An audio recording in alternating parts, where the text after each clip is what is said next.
नमस्कार। News observer के खास कार्यक्रम विशेष में आपका हार्दिक स्वागत है। मध्य प्रदेश में इन दोनों शराब को लेकर सियासत जमकर गरमा रही है। मध्य प्रदेश की पूर्व मुख्यमंत्री उमा भारती जी ने इस बात की वकालत की है कि मध्य प्रदेश में पूरी तरह से शराबबंदी होनी चाहिए।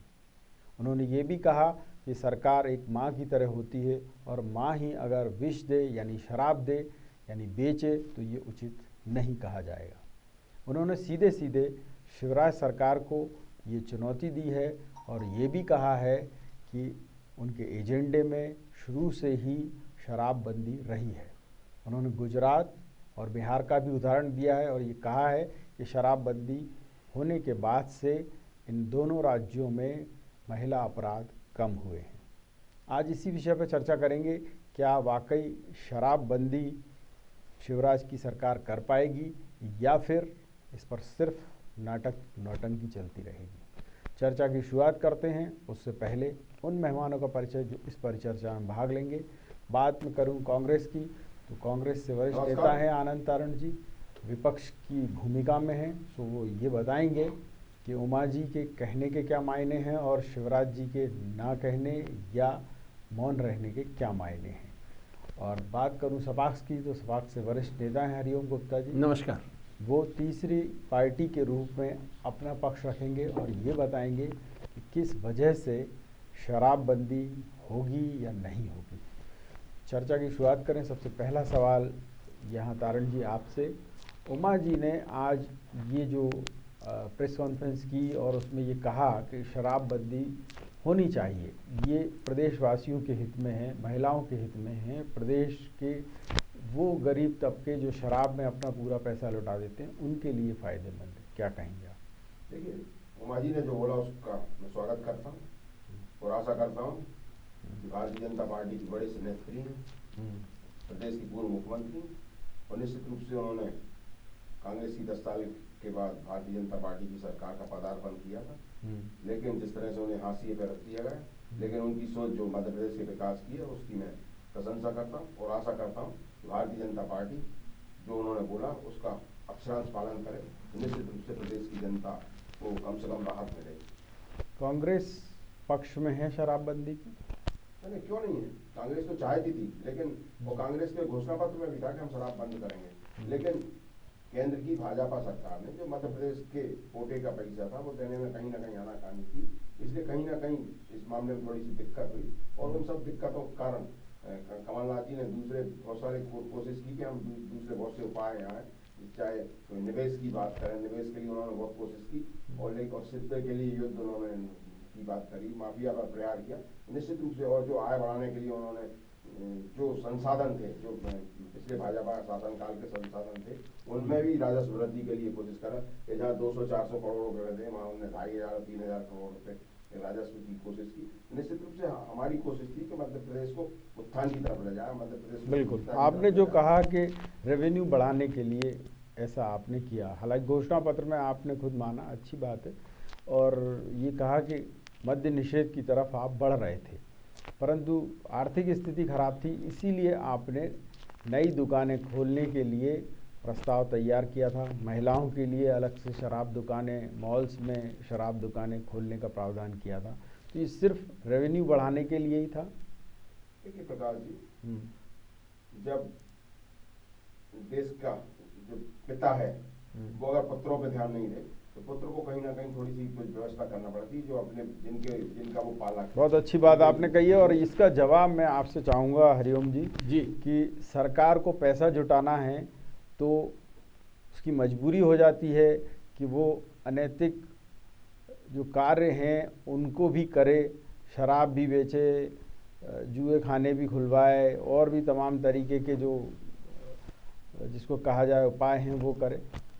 देखिए, प्रदेश के समग्र विकास में आय के जो साधन है उसमें बहुत प्रारंभ से ये जो अनैतिक कार्य है शराबबंदी, शराब बेचने का, उसके माध्यम से एक बहुत बड़ा रेवेन्यू आता है। लगभग 10,000 करोड़ रुपए मध्य प्रदेश को आते हैं और इसका उम्मीद अभी इस वर्ष उन्होंने जो प्रोजेक्ट किया है वो 14,000 करोड़ रुपए का किया है। और चूंकि मध्य प्रदेश विविधता वाला प्रदेश है, इसमें करीब करीब 14 जिले ऐसे हैं जो ट्राइब बाहुल हैं, और ट्राइब बाहुल की जो संस्कृति है वो तो उनकी अपनी दैनिक के दिनचर्या में ये चीज़ें हैं, और वहाँ उस एरिया में वो शराब दुकानें नहीं है, वो अपना खुद ही बनाते और उसका उपयोग करते हैं। प्रदेश में वर्तमान में जो लगभग कंट्री लीकर की देसी शराब की जो दुकानें हैं वो लगभग 2500 से ज़्यादा 2544 दुकानें हैं, और अंग्रेजी शराब की भी लगभग 1100 दुकानें हैं।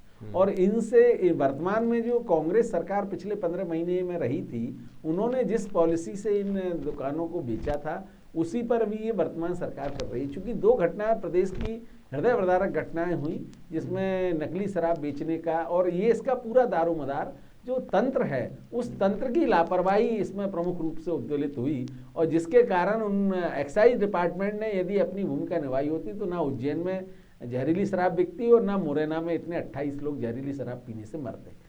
प्रदेश में लगभग 7 ऐसी डिस्टिलरियां हैं जिनमें प्रूफ बनता है, और प्रूफ पूरे देश में भी जाता है, और उसी मुरैना के पास में रायरू में जो प्रूफ बनता था वहाँ से जो दारू निकलती थी वही टैंकरों से ड्राइवर लोग बेच देते थे और उससे फिर वितरित करते थे। और जहाँ तक भाजपा की नेत्री ने जो सवाल उठाया है, भाजपा शुचिता की राजनीति करती है और समाज को एक जोड़ने के काम की बात जो उन्होंने प्रारंभ में जब पार्टी बनी थी जब ये सारी चीज़ें कही थी।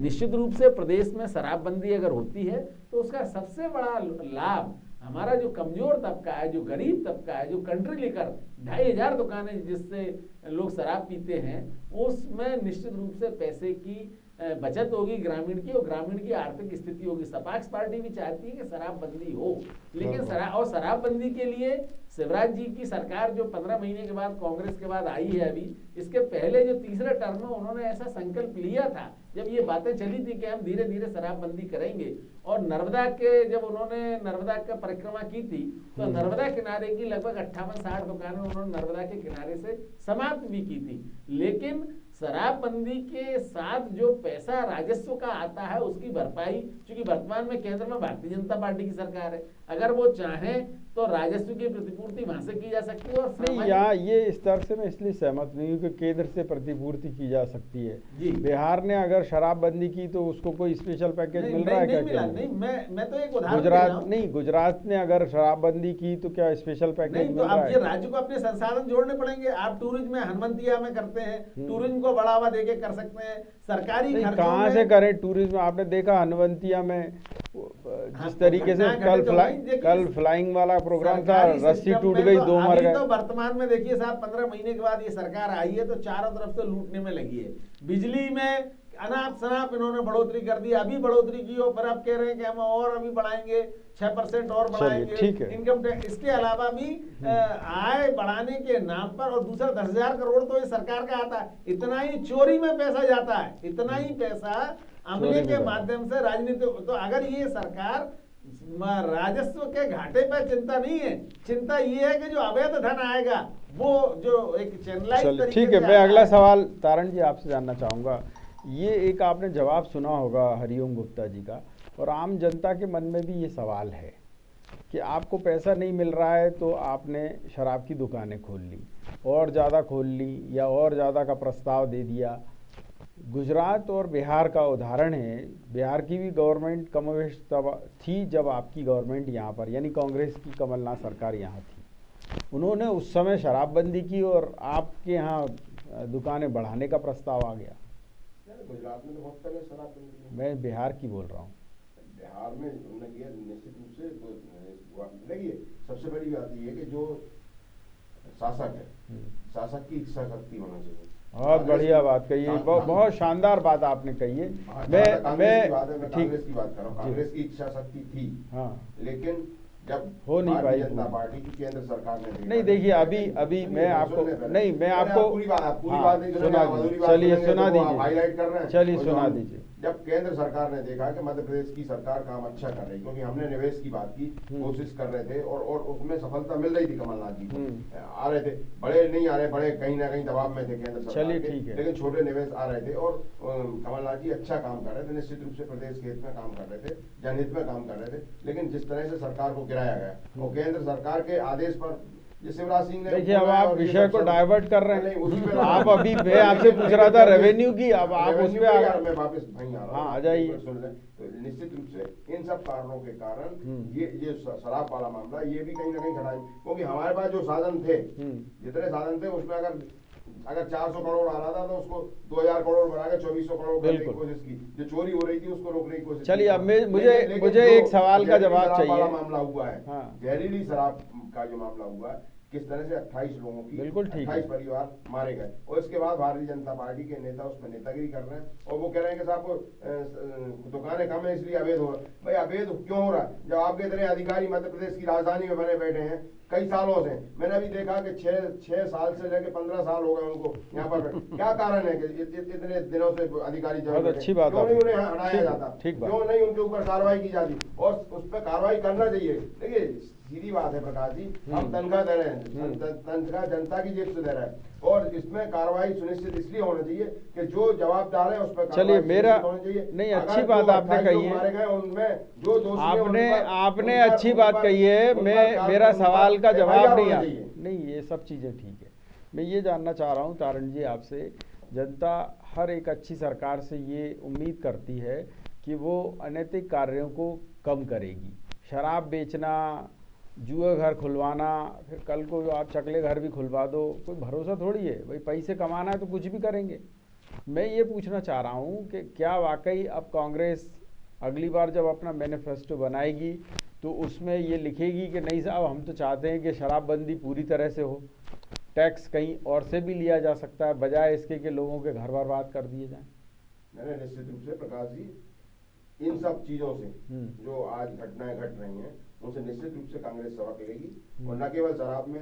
चलिए, आपको बहुत बहुत धन्यवाद और साधुवाद इसके लिए कि ऐसे विचार अगर कांग्रेस के हैं तो निसंदेह जनता के हित में। सब पे कार्रवाई का मन बनाई कांग्रेस। ठीक है, कांग्रेस ने देश की आ गई बात आज तक जनहित में आ गई बात आपकी। जनता के अंतिम व्यक्ति को उठाने का प्रयास किया। चलिए, कांग्रेस जनहित में। हरिओम जी, मैं आपसे जानना चाहूँगा, जी, जानना चाहूँगा, इन्होंने बड़ी बेबाकी से तारण जी ने स्वीकार किया है कि हाँ, जो चीज़ें हैं गलत हैं तो हैं, अगली बार इन पर भी विचार होगा जी। और वाकई इनके घोषणा पत्र में था भी। हाँ। ये मैं आपसे ये जानना चाहूँगा कि बीजेपी तो शुरू से ही ये कहती रही थी कि हम नशे को कम करना चाहते हैं और कैसे इसको ग्रेजुअली समाप्त कम किया करेंगे, जाए। ये हाँ, उनका। मैं यही पूछ रहा हूँ कि 15 साल बीजेपी की सरकार रही परंतु शराबबंदी लागू नहीं कर पाए, और नीतीश कुमार ने बिहार में एक झटके में शराबबंदी लागू कर दी। तो ऐसा क्या है कि यहाँ के जो नेता हैं, क्या उनका गठजोड़ है शराब माफिया से, या हाथी के दांत दिखाने के और खाने के और इतना साहस नहीं दिखा पाते? बिल्कुल, आपकी बात बिल्कुल सही है। एक्चुअल में रेवेन्यू तो एक है ही, जो लीगली रेवेन्यू के अलावा इलीगल जो रेवेन्यू राजनेताओं को मिलता है वो भी एक बहुत बड़ा प्रलोभन है। और अगर पार्टी तय कर ले तो निश्चित, भाई देश में लॉटरी चलती थी, लॉटरी बंद हुई कि नहीं? राज्यों में लॉटरी बंद हो गई। तो अब आप ये अगर राज्य सरकार तय कर ले, जैसे शिवराज सिंह जी ने अगर कहा था कि हम धीरे धीरे इसको कम करेंगे, और अभी उनके ही मंत्रिमंडल में ये विरोधाभासी स्थिति आ रही है। एक गृह मंत्री जी कह रहे हैं कि नहीं, चूंकि उन्होंने राज्यों की तुलना भी की कि साहब 1 लाख की आबादी पर राजस्थान में 17 दुकानें हैं, बंबई में 24 दुकानें, महाराष्ट्र में और मध्य प्रदेश में तो 4 दुकानें हैं। तो इसके तो देखिए, तर्क तो किसी भी चीज को बढ़ावा देने के लिए तो कई चीजें बढ़ाई जा सकती है, लेकिन नहीं, अब मैं ये जानना चाह रहा हूँ कि उमा जी जब मुख्यमंत्री रही 10 महीने जी, तो क्या इनकी नैतिक इच्छा शक्ति नहीं थी उस समय, या ये भी चापलूसों से और दलालों से घिरी हुई थी? सत्ता में आने के बाद व्यक्ति सबसे पहले अपने आप को सुरक्षित कैसे रखे और सरकार का जो चेहरा है वो कैसे जनोन्मुखी बने, इस काम में लगा रहता है। चाटुकार लोग इतना घेर लेते हैं कि जो नीति की बातें हैं वो सब चीजें पीछे गौण हो जाती हैं। और वही स्थिति इन अब जिस तरीके से हमारे मुख्यमंत्री जी वर्तमान में जो चौथी पारी खेल रहे हैं, और जिस तरीके से वो बार बार कहते हैं गाड़ दूंगा और लटका दूंगा और ये कर दूंगा, तो ये इस एक बहुत बड़ा टर्निंग पॉइंट आया है। अगर वो वास्तव में डिसीजन ले सकते हैं तो शराबबंदी जैसा कठोर निर्णय, जो रेवेन्यू का 10,000 करोड़ कोई ऐसा बड़ा भारी रेवेन्यू नहीं है जिसको राज्य चाहे तो अन्य साधनों से पूर्ति नहीं कर सके, लेकिन इससे एक सबसे बड़ा जो लाभ होगा वो हमारा जो ग्रामीण परिवेश है, जो मजदूर वर्ग है, जो अपनी मजदूरी का 50% रोज दारू पे खर्च कर देता है, वो कम से कम रुकेगा। बढ़ेगा, सरसब्ज होगा। और दूसरा जो करप्शन बढ़ रहा है विभाग के क्या माध्यम से, क्या उस पर क्या रोक मैं लगेगी। ये पूछ रहा हूँ कि अगर शराबबंदी हो जाएगी जी। तो क्या आपको नहीं लगता उससे नेताओं का, माफिया का और ज्यादा भला होगा? नहीं, अब देखिए, अगर इच्छा शक्ति कमजोर है, नीतीश कुमार ने पहले 6 महीनों में बिहार में बहुत ज्यादा संघर्ष किया और उन्होंने अपने ही कई लोगों को बंद कराया, थानों को बंद कराया जहां ऐसी स्थितियां नहीं, बनती थी। पर क्या आपको नहीं लगता कि जब चोरी छुपे बिकेगी तो सीधा सीधा पैसा जो है वो नेताओं और निश्चित अफसरों रूप की से जेब बहुत में बहुत, जाएगा? लेकिन अब इसमें प्रशासन कैसा चलाते हैं, आप खोद दूंगा, गाड़ दूंगा और लटका दूंगा, आप चाहें तो उस समय बिल्कुल दुरुस्त कर सकते हैं। प्रशासन अगर चलाना है और ईमानदारी से चलाना है तो कोई भी अनैतिक कार्य ठीक नहीं हो बात है। सकता। ये सरकार की इच्छा शक्ति को प्रकट करता है। अगर सरकार चाहे तो तो हो एक दिन में सकता है। व्यवस्था दूर हो सकती है। मुख्यमंत्री नहीं चलाते, प्रदेश को चलाने वाले जो हमारे प्रशासनिक अमला है, उस प्रशासनिक अमला अगर ये तय कर ले कि हमें राज्य सरकार, जो चुनी हुई राज्य सरकार का मुखिया या मंत्रिमंडल को निर्देश दे रहा है और उसका वास्तविक रूप से इंप्लीमेंट करना है, तो ऐसी कोई शक्ति नहीं है कि जो हम रोक ले अनैतिक उसको। कार्यों को नहीं रोक सके। और मैं ऐसे यहाँ कई तारण जी अवसर आए आपसे हैं। जानना चाहूँगा कि ये जो इच्छा शक्ति का अभाव आपको दिखता है या फिर नेताओं की कुछ इसमें भी सेटिंग चल रही है कि पूरी तरह से शराबबंदी लागू हो जाए तो पूरा का पूरा पैसा जो है, या जिसको कहें चोरी से जब शराब बिकेगी तो पैसा नेताओं की जेब में जाएगा, ये सही बात है क्या?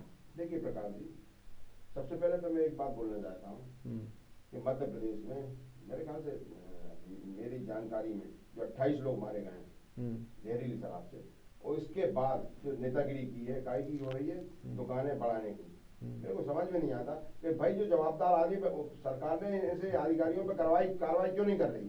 सबसे पहले तो उन पर कार्रवाई होनी चाहिए। इच्छा शक्ति कहाँ है? सरकार की कोई इच्छा शक्ति है? वो अभी हाल हमारे मित्र बोल रहे हैं कि गाड़ दूंगा और लटका दूंगा और सुन लो रे मध्य प्रदेश छोड़ दो। भैया मध्य प्रदेश छोड़ दो तो कहाँ जाएगा वो आदमी? तो किस तरह की बातें करते हैं? ये इच्छा शक्ति की कमी नहीं है, ये जो भाजपा का जो चेहरा है विभिन्न रूपों में रहता है वो उसकी परिणति है। लेकिन एक्चुअल में जो जननेता हैं, अगर आप जननेता हैं तो निश्चित रूप से आपको जो बोलते हैं उसको करके दिखाओ। जो आपने जो 28 चलिए, अब मुझे मौत हुई है, जो 28 लोगों की मौत हुई है, उनमें जो जवाबदारी अधिकारी हैं सबसे पहले उनके विरुद्ध FIR होनी चाहिए। निश्चित रूप से ये सब चीजों पे परिणति सुखद होगी। चलिए, मुझे ये बताइए कि अब चूंकि आप लोग विपक्ष में हैं और बीजेपी सत्ता पक्ष में है, अगर आपकी मन स्थिति ये है कि वाकई शराबबंदी लागू हो जाए, जनता को उसका लाभ हो, तो आपको क्या लगता है, क्या आप ये करने के लिए आतुर हैं या आपके यहाँ भी लोगों की सेटिंग है शराब माफिया से? नहीं, काय की सेटिंग? हाँ, देखिए अभी आप ही लोग बोल रहे थे कि जब कोई पावर में आता तो चारों तरफ चापलूस हो जाते हैं, तो इसमें कोई सेटिंग वेटिंग वाला कोई मामला नहीं है। जब एक बार सरकार की अगर इच्छा शक्ति हो गई कि हमें ये इस पे बैन लगाना है तो लगाना है, लग जाएगा। और लगने के पर बाद अब जो जैसे आपने अब बोला आप सुनिए, कि अब अबे साहब फिर कोई रोल नहीं है। आप फिर सुन तो एक लीजिए, बार- मैं जो पूछ रहा हूँ सवाल, मैं ये कह रहा हूँ अभी नेता प्रतिपक्ष भी कमलनाथ जी हैं, प्रदेश अध्यक्ष भी कमलनाथ जी हैं, गरीबों का और अगर किसानों का और आम जनता का वो ख्याल रखना चाहते हैं तो ये बात क्यों नहीं उठाती कांग्रेस कि चलिए हमारी तो सरकार केंद्र में नहीं थी तो इसलिए पैसा नहीं मिल रहा था, आपकी तो बीजेपी की सरकार है केंद्र में भी, यहाँ भी, राज्य में भी, शराबबंदी पूरी तरह लागू होनी चाहिए। नहीं, इस बारे में हम चर्चा करेंगे, कमलनाथ जी से भी चर्चा करेंगे, पार्टी में भी चर्चा करेंगे, बढ़िया। आदरणीय दिग्विजय सिंह जी से इस बारे में चर्चा करेंगे कि इसमें क्या कर सकते हैं, क्योंकि जो एक मतलब विभत्स रूप हुआ है ये, 28 लोगों की मृत्यु हुई है, 16 पहले भी मरे हैं, 56 लोग, 16 पहले भी मरे हैं, लगभग 100 लोग हो गए, नहीं 3-4 50 बार हो चुके हैं, लोग, 9 नहीं महीने के 50 अंदर, हो गए, हाँ 9 महीने में 4 महीने में 50 50 मान लीजिए आप, है ना? तो निश्चित रूप से हाँ। बहुत से ऐसे भी हो जाते हैं प्रकाश जी जो पता ही नहीं चलता। हाँ, लेकिन ठीक जो बात है। परिवार, जिन परिवारों के लाल नष्ट हुए, जिन परिवारों के पालक नष्ट हुए, उन परिवारों की स्थिति क्या होगी? हम लोग शराब पीने वालों की पैरवी नहीं कर रहे हैं, लेकिन उन परिवारों की कर रहे हैं। चलिए, अब बात उठ रही है कि अगर उमा जी ने ये बात उठाई है कि पूर्ण तरह से शराबबंदी होनी चाहिए, वो शिवराज जी से जाकर बात करेंगी, क्या कांग्रेस बात करेगी शिवराज जी से?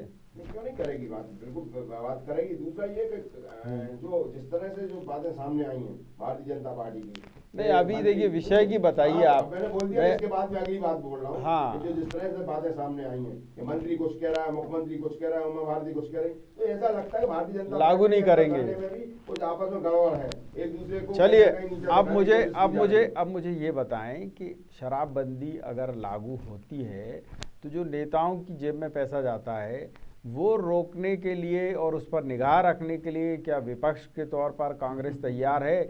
जैसे ये नकली शराब अभी बिक रही है, आप मैं तो आपसे बोल रहा हूँ कि आपके मुंह में घी शक्कर, आज सरकार कल कर रही है, आज कर दे बंदी, बिल्कुल कांग्रेस पूरी तरह से उसका स्वागत करेगी। दूसरा, कांग्रेस उन सब चीजों पे निगाह रखेगी जहाँ गलत काम होंगे, निश्चित रूप से हम लोग सजग हैं और सजग रहेंगे, और शराबबंदी के बाद जो स्थिति होगी उस पर भी निगाह रखेंगे। ठीक बात है। यहाँ मैं आपसे पूछना चाहूँगा गुप्ता जी कि चूँकि जो लोग शासन प्रशासन चलाते हैं उनकी अपनी दुश्वारियाँ रहती हैं जी, उनके अपनी मजबूरियाँ रहती हैं, पैसा इंस्टेंटली चाहिए, तत्काल चाहिए, तो उन्होंने कहा शराब बिकवाओ। जी। मैं आपसे ये पूछ रहा हूँ कि जो खर्चे अननेसेसरी हैं जिन पर आवश्यकता नहीं है, जैसे मंत्रालय, आपने देखा होगा 2 एनेक्सी का निर्माण कर दिया, 800 करोड़ खर्च कर दिए। 800 करोड़ बड़ी संख्या होती है, और आज जो पुरानी बिल्डिंग है वो खाली पड़ी हुई है। बिल्कुल। तो मैं ये पूछना चाहूँगा, आपने देखा होगा अभी परसों, कल की घटना है, मतलब कि अमेरिका के नए राष्ट्रपति बने हैं जी। और वो 60 साल पुरानी टेबल पर ही बैठ रहे हैं। तो इससे कुछ उत्पादकता कम हो जाती है, मतलब अफसर देखिए, ये या सब राजनेता नेता। और जो हमारा मुखिया है वो क्या चाहता है और उसको कैसे काकस ने घेर रखा है। मैं उस समय का वाकया बताना चाहता हूं कि किस तरह उन्होंने बताया कि साहब सचिवालय में जगह कम पड़ती है, जबकि हर विभाग का अपना विभागाध्यक्ष कार्यालय अलग है, और धीरे से साहब वो तो 200 करोड़ में सब हो जाएगा, और 200 सवा 200 करोड़ का नाम लेके वो 800 करोड़ तो आप कम बता रहे हो, उसमें 125 करोड़ रुपए का तो फर्नीचर खरीदा गया है जिसमें कितना लेन देन हुआ होगा। तो ये तो भाई मुखिया के ऊपर निर्भर करता है।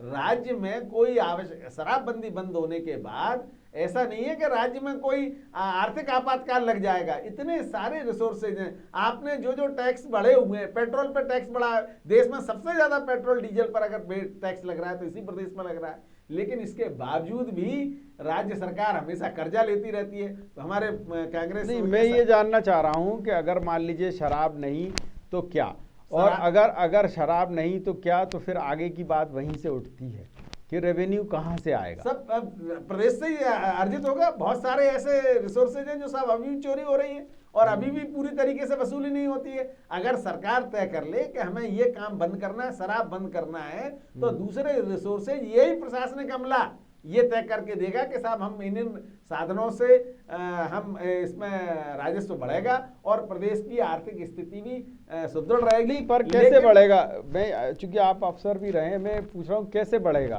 अधिकारी जो है वर्ग, सबसे पहले तो जो नेता, हाँ मैं वही कह रहा हूँ, अधिकारी और नेता सबसे पहले ये देखता है, जो आईएएस एक नए ऑफिस में पहुंचा वो सबसे पहले अपना चेंबर बदलवाता है। तो मैं ये पूछ रहा हूँ, क्या कभी किसी मुख्यमंत्री ने, कभी किसी मंत्री ने, कभी किसी नेता ने, कभी किसी अफसर ने ये बात उठाई कि भाई इतने पहले से ये कितने चतुर चालाक है? दिग्विजय सिंह जी के समय ये तय हुआ था। पहले तो ये हुआ कि साहब गाड़ी आप सरकारी का उपयोग कर रहे हैं तो हर महीने 150-200 रुपए दीजिए, तो उससे 60 लीटर पेट्रोल निजी हो गया 150-200 रुपए में। और फिर उन्होंने कहा एक अधिकारी पे एक ही गाड़ी रहेगा, आज हर बंगले की जांच करा लो, 5-5 गाड़ियां मिलेंगी, भाई साहब को अलग है, बच्चों के लिए अलग है।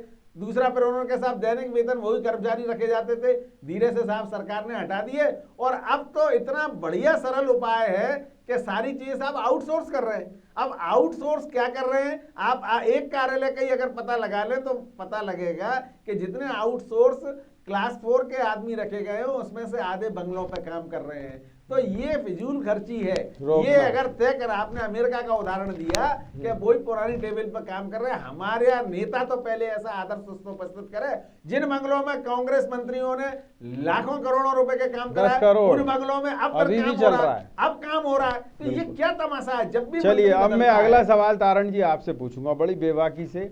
आम जनता के लिए सरकार के पास पैसा नहीं है, ठीक बात है, क्योंकि आर्थिक तंगी आपके समय भी थी, कमलनाथ जी के समय भी। 10 करोड़ रुपए सिर्फ बंगलों पर खर्च किए गए। मध्य प्रदेश विधानसभा में ये जानकारी कमलनाथ जी की तरफ से दी गई।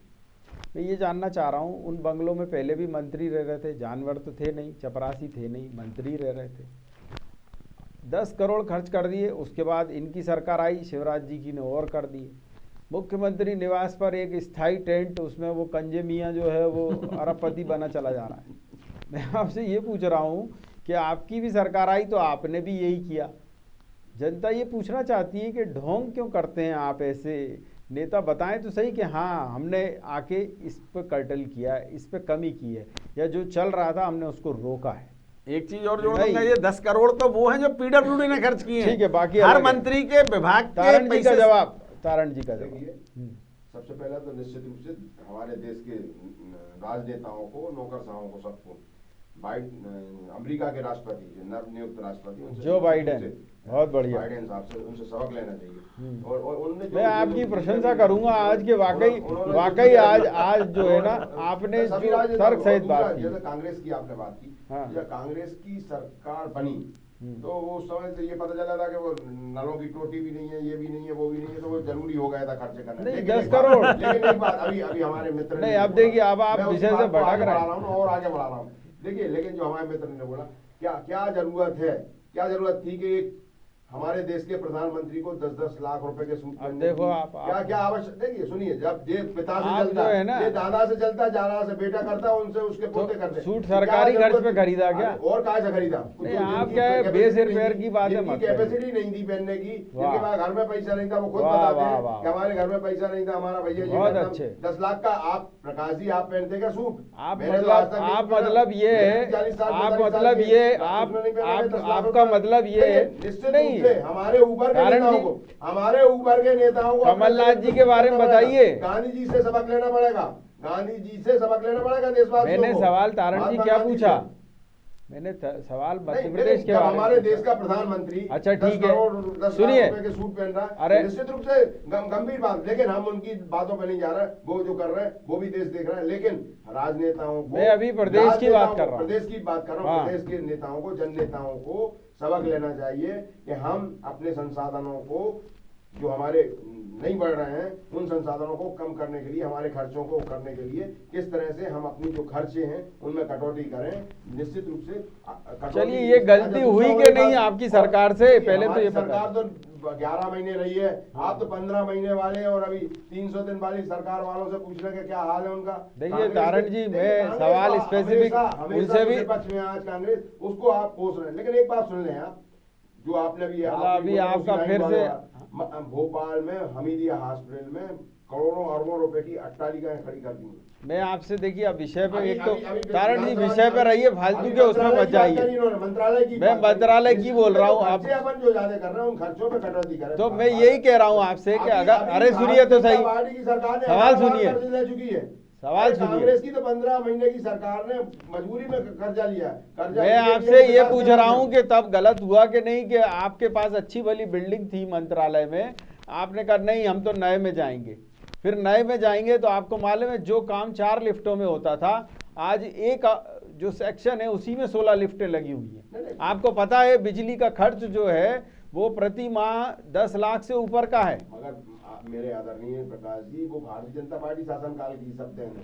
अरे तो आप क्यों लूटने में लगे हैं? नहीं, कांग्रेस की सरकार के टाइम का नहीं है ये सब, भारतीय जनता पार्टी। मैं आपसे पूछ रहा हूँ, कांग्रेस ने तो उसका उद्घाटन किया, शायद कांग्रेस की हमारे मुख्यमंत्री जी ने उसका उद्घाटन किया, लेकिन ये सब उद्घाटन नहीं किया। भारतीय जनता पार्टी के 15 महीने सरकार चलाई है उसमें, और धीरे धीरे करके आप ये जो बिल्डिंगें कब बनी है, भारतीय जनता पार्टी। मैं मान रहा हूं ना आपकी बात, मैं आपसे कह रहा हूं क्या कांग्रेस ये, अरे सुनिए तो सही सवाल, मैं ये कह रहा हूं क्या कांग्रेस ये नवाचार नहीं कर सकती थी कि जितने भी आपके सरकारी ऑफिसेज हैं उनको वो दे देती जो किराए में चल रहे हैं?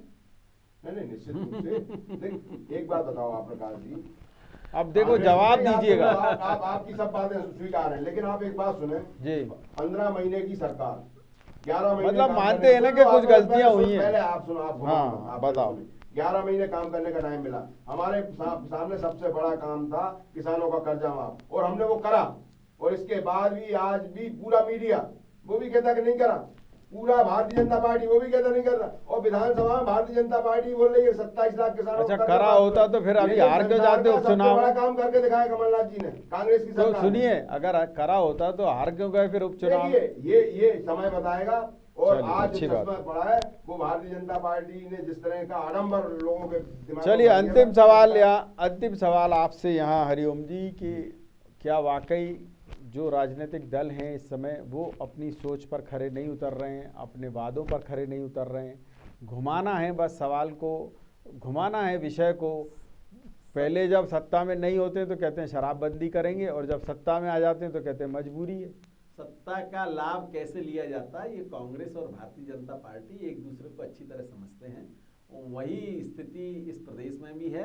कांग्रेस 15 महीने 11 महीने का रोना रो रही है और अपनी उपलब्धियों का बखान कर रही है, और मुख्यमंत्री जी वर्तमान में जो राज कर रहे हैं, 300 दिन उन्हें हो गए हैं, वो भी अगर इच्छा शक्ति दिखाएंगे और अपनी भारतीय जनता पार्टी की जो पूर्व मुख्यमंत्री ने अगर कोई बात उठाई है सामाजिक सरोकार से, पर ये तो उनकी पे भी उठ रहे हैं ना कि वो भी तो 10 महीने रही, तो उन्होंने क्यों नहीं लागू किया? देखिए भाई आदमी आरोप तो किसी पे लगा सकता है, पर जब खुद सत्ता में आ रहा है तो फिर अनुकरणीय उदाहरण क्यों नहीं दे रहा? आपका कहना बिल्कुल सही है, लेकिन चूंकि शिवराज जी ने तीसरे टर्म में ये कहा था कि हम जब उन्होंने नर्मदा परिक्रमा की थी तब ये तो कहा था इस पर क्लियर क्यों नहीं आता उनका स्टैंड? शराबबंदी करेंगे तो क्रमबद्ध तरीके से अगर नहीं, पर क्या उनका स्टैंड क्लियर नहीं होना चाहिए था कि नहीं अब हम शराबबंदी करने की तरफ बढ़ रहे हैं, हमको तो तत्काल दुकानें बंद करनी है, कहीं नकली बिकेगी तो उठा के रासुका नहीं सीधे फांसी पे टांग देंगे।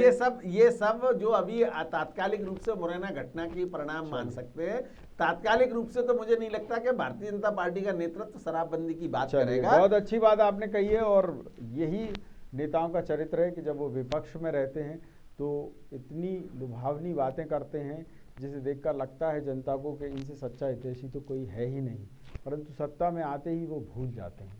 यहाँ नेताओं का भी ये कर्तव्य है कि वो अगर कोई बात बोलें तो फिर उस पर कायम भी रहें, साथ साथ उसको दुरुस्त भी करें। न्यूज़ ऑब्जर्वर के खास कार्यक्रम विशेष में इतना ही, लेकिन यहाँ बेबाक खबरें तो जारी रही। आप देखते रहिए न्यूज़ ऑब्जर्वर यानी सिर्फ खबर।